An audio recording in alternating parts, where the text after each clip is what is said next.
Hey guys, welcome back to a new video. You probably wondering why am I doing here, because we are doing scary videos. And if you're new here, my name is Nathan Brunt. My surname is Brunt, and yeah, let's get right to it. Let's play it.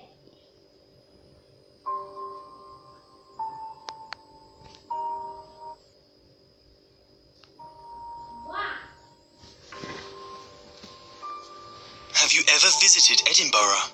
Beautiful city, no matter what time of year you go. The castle that sits at the centre of the city is awe-inspiring. Looking down on the surrounding area from the mount, the peaks and valleys of the land have resulted in a city that flows with the landscape. Streets that surround can be steep, with numerous sprawling alleyways even steeper. It is here that we find Fleshmarket Close. It could be mistaken for any other darkened causeway in the city. It sits... Sorry guys, I accidentally paused it. Center of the city, inspiring to some who point out that flesh markets were a local term for butchers, and through others who suggested a hangout of women of the first vocation. These are incorrect. There is a market on the close. Sorry guys, my parents are noisy. I don't know why. They're watching a very loud movie. Anyways, let's carry on. But flesh is not the product. It's the currency. Market hours are dusk until dawn, and the entrance fee is one mouthful of your own blood. Prepare a glass and progress down the alleyway. As you get halfway down, swig from the glass and spit it against the wall. The blood will bubble and spread across the wall, coagulating into a hardened scab. This will then start to flake and scatter. A rather anticlimactic door will be revealed beneath. Stepping through is disorienting, as logic will tell you that you're stepping into a building. The space you're stepping into has no walls, with darkness surrounding the edge. It's at the penumbra that a number of stalls are set up, run by individuals who look like market traders from across the globe, from Arabian merchants to Cockney grocers to New York street con men. All their clothes are splattered with blood and offal. These figures will entice you to come speak with them and will gesture to numerous signs around their stalls regarding sales they're currently having. Upon approaching one of the stalls, they will start to pressure you to make a deal with them. You are certainly welcome to do so. The products that are available are certainly worth consideration. Starting at the cheap end of the spectrum, you may wish to offer one breath.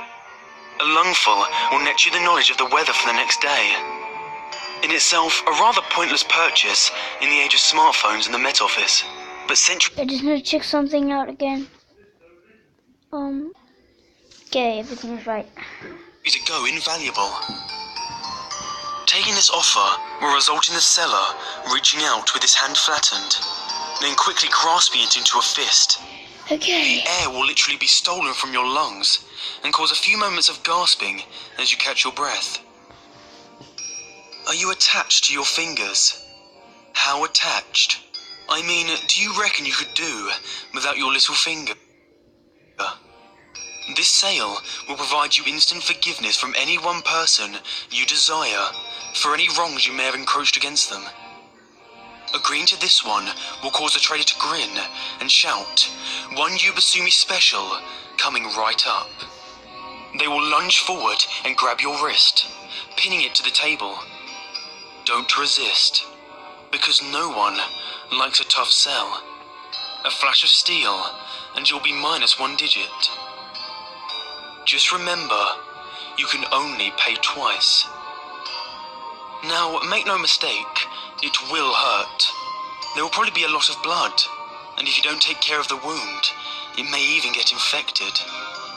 As the price goes up, you may want to consider taking precautions regarding what you trade. Tourniquets and sutures would certainly not go amiss. Now, some of the trades will seem familiar and may hark back to stories and legends that have existed for millennia. This is the influence the market has on our own culture. leaching in over the centuries. A pound of flesh will make it impossible for the next person you trade with to renege on the deal, especially useful if you don't trust the company you keep. It has no use within the market, as all of the traders are trustworthy and will honour a purchase to the letter and the spirit. Best to leave this transaction until last. How about one of your eyes? Depth perception is overrated anyway. Offering up one of them will allow you to converse with our avian friends. You'll be able to call down the birds from the trees, and they'll be able to answer any questions you may have. It is advisable that you avoid ravens. They have their own agenda, and it's not in your best interests. The salesman will grab you around the throat and slowly prise his finger into the socket. A snap of the wrist, and your visual organ will rest in their palm. Another snap, and it will disappear. It is at this point that you may want to consider stronger measures to ensure your survival of payment. In this strange little world of ours, the market is hardly the strangest. Artifacts and incantations exist that can allow the body to continue to function long past the point at which mortal coils would be shuffled from.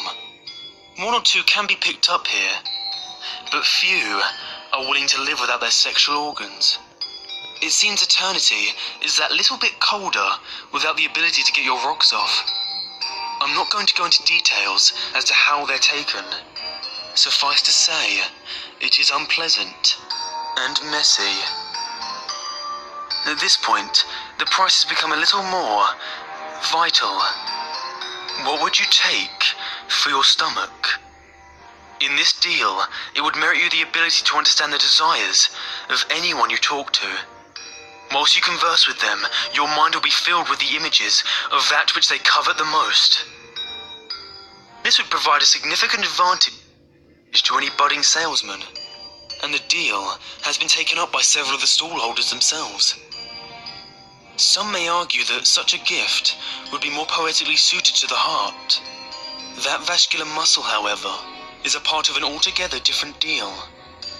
By bartering with your heart, you can guarantee the happiness of any given individual for the rest of their life, however long that may be. The removal of these types of organs can be significantly painful, but the dealers will allow you a moment to prepare yourself before they will produce a short, keen blade. One practice swipe later, and they'll be digging into your tissue.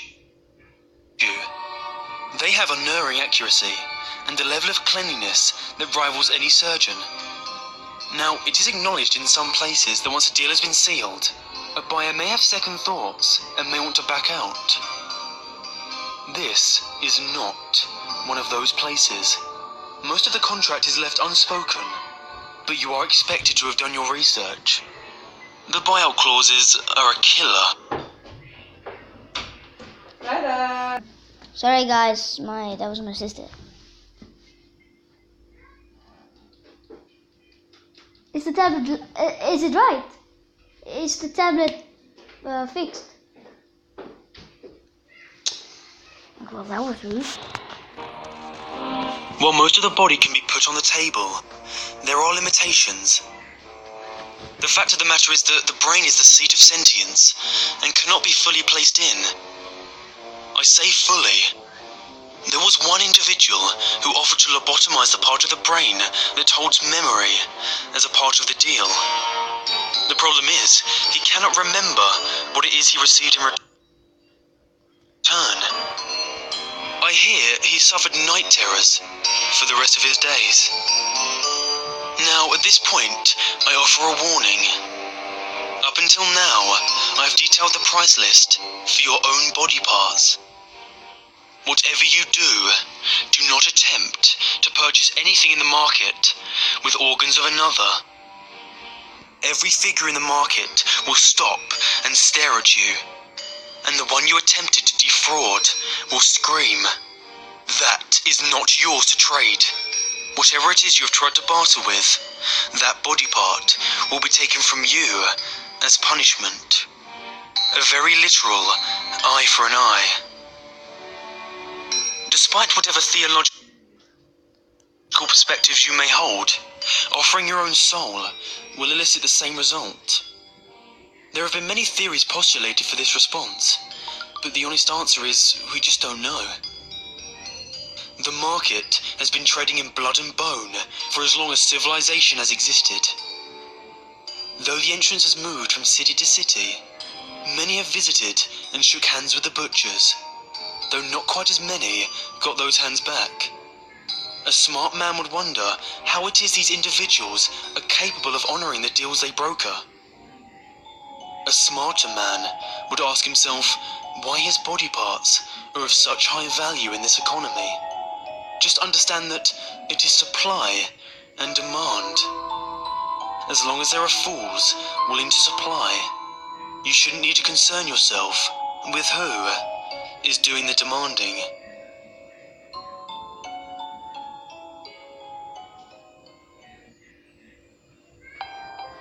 Well, I've been okay, guys. There's only one story, I know. But if you enjoyed this video, make sure to slap that like button and to subscribe. Yeah. Peace.